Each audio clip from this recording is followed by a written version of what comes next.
and they told me, Malam Ademi and Mr. Bilal Phillips, I said, why would you put me on the same panel with this seasoned speakers? And one of the organizers said, oh, we want diversity. So we want you to come and talk about what you are good at. And I feel I know a little about entrepreneurship. So I'm here to talk about entrepreneurship. And I don't want to waste your time to tell you how important it is. We all know it's important to have our own money. You don't have to keep asking your spouse, please, today give me 1 naira, tomorrow give me 1 naira. So I want to do justice to this topic if I don't mention our mother, the wife of the beloved Prophet sallallahu alaihi wasallam. She was an amazing merchant who inherited her father's business after he passed away. She traded goods from Mecca to Syria and Yemen. She employed trustworthy men to brave the very dangerous routes. She actually shattered the glass ceiling some 1,400 years ago. But before I go further, I want to call on Sabigat Bello to come and, she's an amazing poet, to come and recite a poem on entrepreneurship. Sabigat.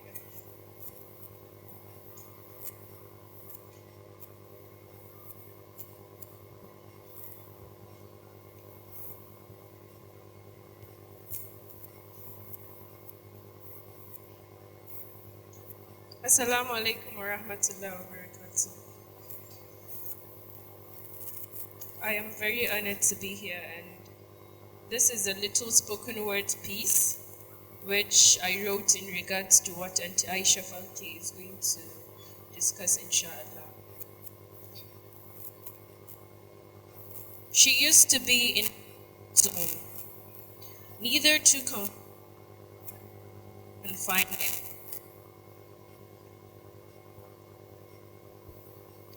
She used to be in her comfort zone, neither too comforting nor too confining. It was where her dreams lived and died. She was given wads of cash, neither too slim nor too thick, just enough to get some food on her table. She will complain when it doesn't come on time. She will nag about it not being enough, perhaps too little for the luxury her friends live. But a day came and she rose.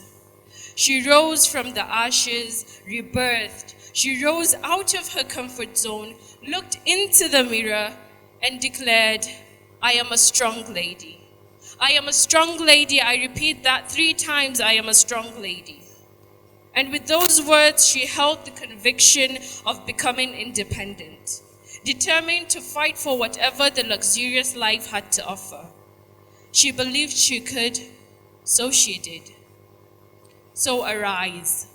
Arise, O lady in thrall. Rise to the challenge of being strong and independent. For you have to be prepared of the time that source of income would block. When gold no more gushes out of it. When food slowly disappears from the table, when those wads of cash become thinner and thinner, you have to be strong enough to support yourself, strong enough to support others in need. You have to build an empire of legacy, one that shall stand forever strong and tall. O lady in thrall, crawl, walk, then run towards your success. Believe you can, because you are strong. You are strong. I repeat that 3 times. You are strong. Assalamu alaikum.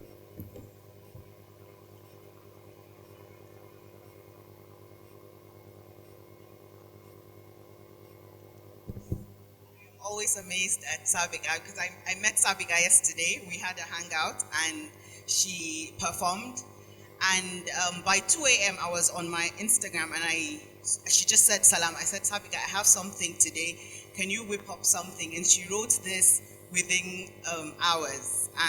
I'm really amazed. So I don't want to waste your time and tell you the importance, because what they told me to talk about is importance of entrepreneurship, Muslim women in entrepreneurship. But I don't want to waste your time. I run a blog called Northern Hibiscus, and one of the questions I get almost every day is,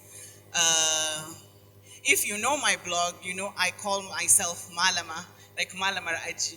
So Malama means like a teacher, and they ask me, I am tired of sitting at home. I am bored. What do I do? I don't have money. People seemingly see me as like I have money because maybe my husband has money, but he doesn't give me. I am broke. But I have all the shoes and all the bags, but I don't have money. And sometimes I went to a friend's house and she said, Aisha, when I see 500 naira in my wallet, I am happy. And we went to university together. I was so heartbroken. So today I'm going to talk about 10 businesses you can do with 10,000 or less. And I feel if anybody is interested, please bring out your notepads and write and jot things down, because it's something that you could start from today. The first thing I want to discuss is most women are cooks by default. You would have to cook at home, obviously. So one of the first businesses, I launched a small business and I called it Ben and Shuttles. What we do is deliver food to offices. And we started it with almost 0 naira. You order, we buy the food, we cook. And it's so easy that you don't need capital. So that's one of the things I would want to discuss today, is starting a soup business. If you're Hausa, you do miyan taushe, miyan kuka, miyan kubewa, busheshia. If you're Yoruba, edi kanko, edi. Oh my God, I'm sorry.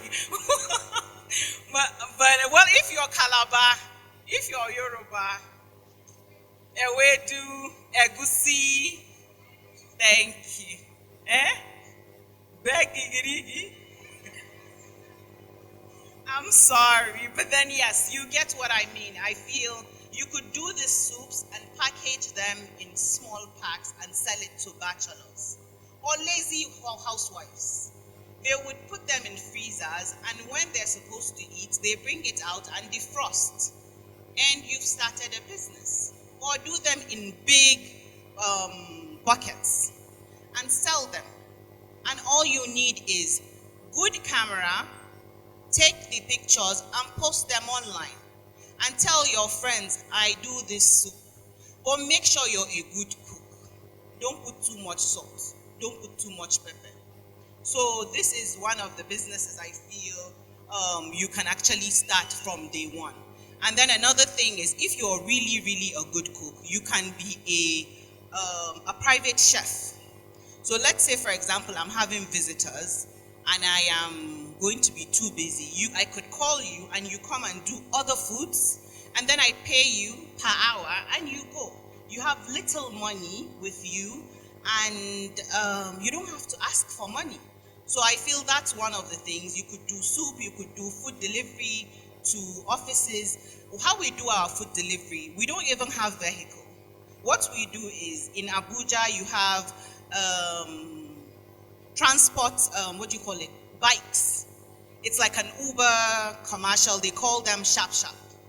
All you do is you call them as soon as the food is ready. They come, they pick it up, and the person pays for delivery. So it's so easy. All you need to do is make sure that the food is good. And you have to be clean, of course. So the next, that's one. The next one I want to talk about is social media management. Right now, every business needs social media presence, whether you like it or not. And I go to businesses and I see amazing business, but I go online on Instagram and I see rubbish. And I'm like, the first place a person goes, when you tell them, I am this, they tell you, what's your Instagram handle? So these are businesses that you could actually do. Right now, I have 2 contracts with 2 companies that they pay me 50,000 naira each every month to just manage their Instagram handle. I don't take the pictures. They take them, they send it to me. All I do is caption. And I have extra 100K I get every month. So this is something you could do as well. Why waste your data if you can earn with it? All you have to do is make sure you go through Instagram and see what is happening. Most of us are on Instagram. We know what's happening. We know how to answer DM. So why don't we channel it towards, doing something good, earning money? If you have questions on this social media management, you could ask me afterwards. Then the third one is teach people something. We're all good at something. Teach children, tutor children. If you're a good swimmer, teach children how to swim.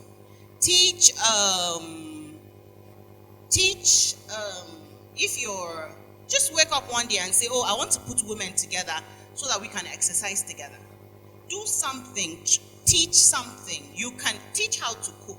I see people doing WhatsApp groups telling people pay 2K for a month and I will teach you how to cook. At least you have something that is coming in. So that's very important. Teach. So write down, I'm sure you could, off the back of your mind, you could write 5 things that you know how to do and how to do it well. So write it down and work on that. The next one is drop shipping. I don't know if you understand what drop shipping is. Drop shipping is when you don't have that thing, but you say, oh, I have this thing, and if the person pays, you go and buy it, and you've already added your little profit, so you don't need capital. I have an online mall called Northern Hibiscus Mall, and we do drop shipping from China as well. So we post pictures from AliExpress and say, oh, we have this, but it doesn't come until after 2 weeks. We add sometimes 200%, 300% on pieces that are so valuable, but we don't have them here. So we ship it to you, to your address. You get it, you're happy, we are happy. But we don't, there's no investment into that transaction. So that's very important. You can do that with Wuse Market. Enter Wuse Market with your phone, snap veils, snap bags, post it on Instagram, and add it might just be 2K. You would add 1,500 naira, and make sure that you push and you make sure you're prompt, because you can't collect somebody's money and they'll be calling you, you won't pick, then you're now a fraudster. So make sure that drop shipping is very, very important. You can start with 0 naira. Then the next one is grocery shopping. There's so many people that are lazy. They don't want to go to the markets. They don't want to go to supermarkets. They don't just want to go out, or their husbands don't allow them to go out. Our brothers. Some of our brothers are really, So you could actually be a grocery shopper or an errand person. I would come to your house. I will buy all your toiletries, all your cayenne, chefane, soup. I can buy all your soup ingredients, and this is how much you pay me. Maybe I know that Orange Market has better pricing. So you could actually just pay someone. You can actually say, okay, on Saturdays, I would be going to Orange Market. Sisters, do you have anything I can buy for you? But a journey is so 1,000 naira. And you can get 20, 30 sisters. You go and spend the whole day there, come back, share the things, and they pay you. Or you can even add, if a fish is 200 naira, say it's 250. You're going out there, you're working. So that is very important. I call it, you can be an errand person, but you can tush the name up. It doesn't matter. Just make sure that that's what you do. And I'm proud of everything I do, because I feel like I didn't come to anybody to beg for money. So another one is blogging. And blogging has a bit of misconception saying, oh, blogging has to be too much gossip. And it doesn't have to be. You could blog about parenting. You can blog about marriage counseling. Just make sure that you're good at what you do. And before you know it, people would start asking for your rate card. How much do you pay for adverts? I remember the first time on my blog, somebody sent, how much do you charge? And I didn't know. I called somebody, how much do I charge? And before you know it, we started with 5,000 naira. We moved to 15,000 naira. And now we have packages for 50,000 naira per post, which is something that I don't get from my clothing line. So if you blog well, you would get a community that would key into it. It could be a food blog. It could be anything. Just know that it would not happen overnight. So you might actually start blogging and blog for like 6 months before you get your first money. But it is something that you should think about. Blogging is actually a good source of income. Then I am very passionate about this. It's laundry business. So not laundry as in dry cleaning. Laundry as in wenki. Local washing. You know, we're all lazy. We don't like washing our clothes. I can't remember the last time I washed my clothing. But if you could actually organize a few boys to say, okay, on Saturday, you will come, I have small work for you. You bring out washing from your friends, your family, and you charge 100 naira, 200 naira, hair tie, blouse, and skirt. And before you know it, they package it in that nylon, the clear one. Clean it, iron it. If you don't have electricity, you can use charcoal. Just make sure that it doesn't stain people's clothing. And before you know it, the whole neighborhood would be coming to you. And what you do is you just cook for the boys and give them something. But you know, you calculate, you know that you're making something out of it. Before you know it, who knows, you open a laundry company. But then you have to start from somewhere. It's actually a very lucrative business because everybody must wash his clothes. Then babysitting. We are not big on babysitting, but you could actually babysit your children, your neighbor's children that are bankers, that go out very early. You could start a mini daycare in your house. You wake up in the morning, you have your own children to begin with anyway, so you could add extra children, and they pay you monthly. Because I know daycares that people in Abuja pay 150,000 a month.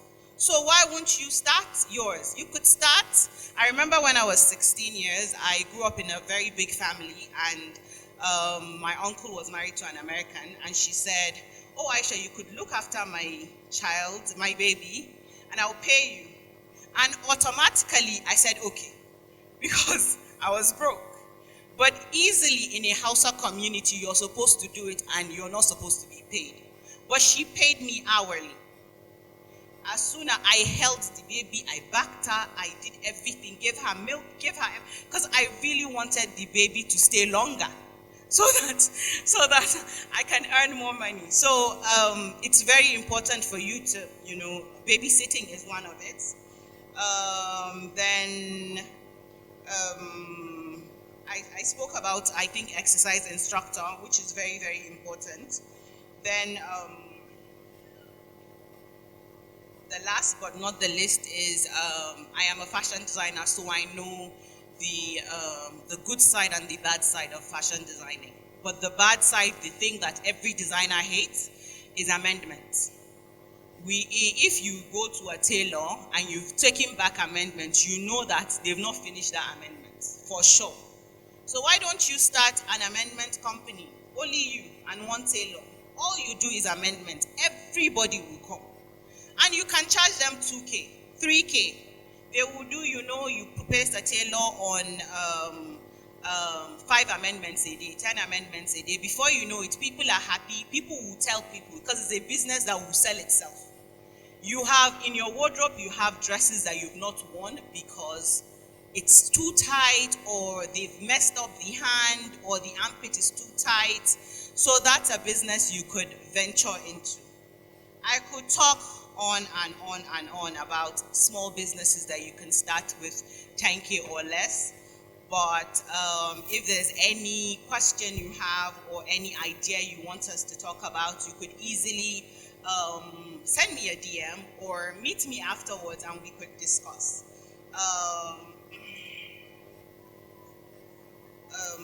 I can't overemphasize the need of having your own money. Do you know what Bulaganchi is? You wouldn't know until you don't have money. You know, your family, if you are the eldest in your house, don't have money and see you will be the last one.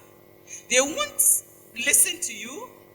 When you go to the house, if your junior sister is wealthy, you need to see the reception. Okay. The reception she gets, all the good plates your mother will bring out. They will give you in plastic plates. It's you that will even do reception for the sister. You don't need that. You know, it's so demoralizing. Yeah, so you need to have your money. And then a lot of marriages I see, because we have a northern block, a lot of marriages are breaking up because of money. She is always asking the husband for every single thing. Baraka, suna. Baraka means when, like our brother said about when a person gives birth, you have to give something and then reciprocate. We have that in the north as well. And we can give birth in the north. Your sisters can give in a family 20, 30. And you have to, there's no, if you don't do this one, they'll say, I want chako baraka. So you have to do it. And okay, meaning this person didn't do anything. So you have to do it. And you can't keep on asking. And one day he will say, is it only your family that gives birth? You know? So it's very important to get your own. Ashobi, you have to do Ashobi every wedding. You have to give something. So why would you wait on a husband that when you come, he will frown face? He won't. When he knows his money, there's no smile. And you will start saying, damn, you know, I hate reducing my voice to ask for money.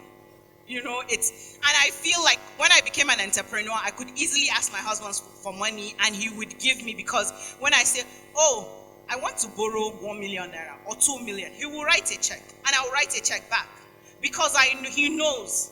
But before, please, 100,000, wallahi, it will take a week.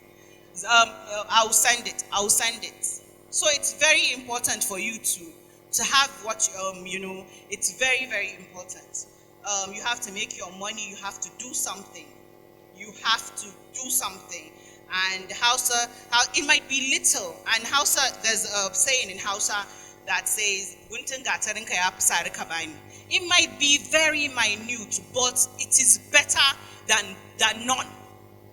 So that's with this few things I've said, I hope I have gingered you to start something and start something today. Please, thank you very much. Thank you very much.